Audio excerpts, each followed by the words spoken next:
Satyabhama Institute of Science and Technology, Chennai. Satyabhama Institute of Science and Technology, Chennai. தமிழகத்தில் மற்ற பல்கலைக்கழகங்களில் நிதி நெருக்கடி எவ்வாறு இருக்கிறது என்பது குறித்து நாம் தொடர் நேரலில் இன்று காலையிலிருந்து தொடர்ந்து பார்த்து வருகிறோம். மற்ற பல்கலைக்கழகங்களில் நிதி நெருக்கடி இருந்தாலும் வேலூர் திருவள்ளுவர் பல்கலைக்கழகத்தில் நிதி பற்றாக்குறை இல்லை. ஆனால் மோசமான நிர்வாகத்திறன் காரணமாக வீண் செலவுகள் அதிகரித்திருப்பதாக குற்றச்சாட்டு எழுந்திருக்கிறது. அது பற்றி ஒரு செய்தி தொகுப்பை இப்போது பார்க்கலாம். வேலூர் மாவட்டம் சேற்காடு பகுதியில் உள்ள திருவள்ளுவர் பல்கலைக்கழகத்தின் கீழ் பல்வேறு உறுப்பு கல்லூரிகள் செயல்பட்டு வரும் சூழலில் நிதி நிர்வாக ஊழல், பணி நியமன ஊழல், ஆசிரியர் விரோத போக்கு உள்ளிட்டவைகள் தலைவிரித்தாடுகின்றன. இது குறித்து பல முறை புகார் அளித்தும் நடவடிக்கை இல்லை என குற்றம் சாட்டப்படுகிறது.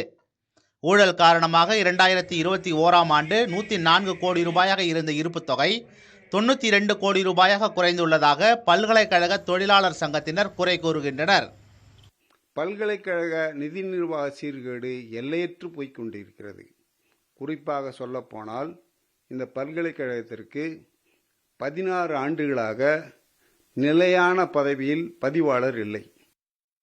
அப்போதைய துணைவேந்தர் தாமரை செல்வி பல்கலைக்கழக இருப்பு தொகையில் 2,21,000 ரூபாய்க்கு விலை உயர்ந்த செல்போன் வாங்கியதாக குற்றம் சாட்டிய தொழிலாளர் சங்கத்தினர், துணைவேந்தர்கள் இதுபோன்ற வீண் செலவுகளை கைவிட்டாலே நிதி சுமை ஏற்படாமல் தடுக்க முடியும் என்கின்றனர்.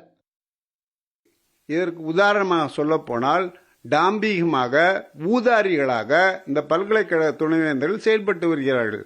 சொல்லப்போனால் இந்த பல்கலைக்கழகத்திற்கு துணைவேந்தராக இருந்த தாமரை செல்வி என்ற நபர் தனக்காக ஒரு ஐபோனை 2,26,000 ரூபாய்க்கு வாங்கியிருக்கிறார்.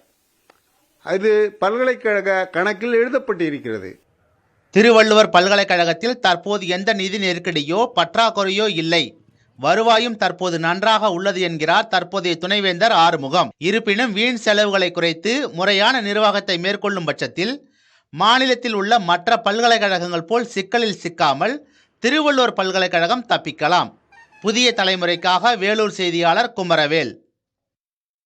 Satyabhama Institute of Science and Technology, Chennai. Satyabhama Institute of Science and Technology, Chennai.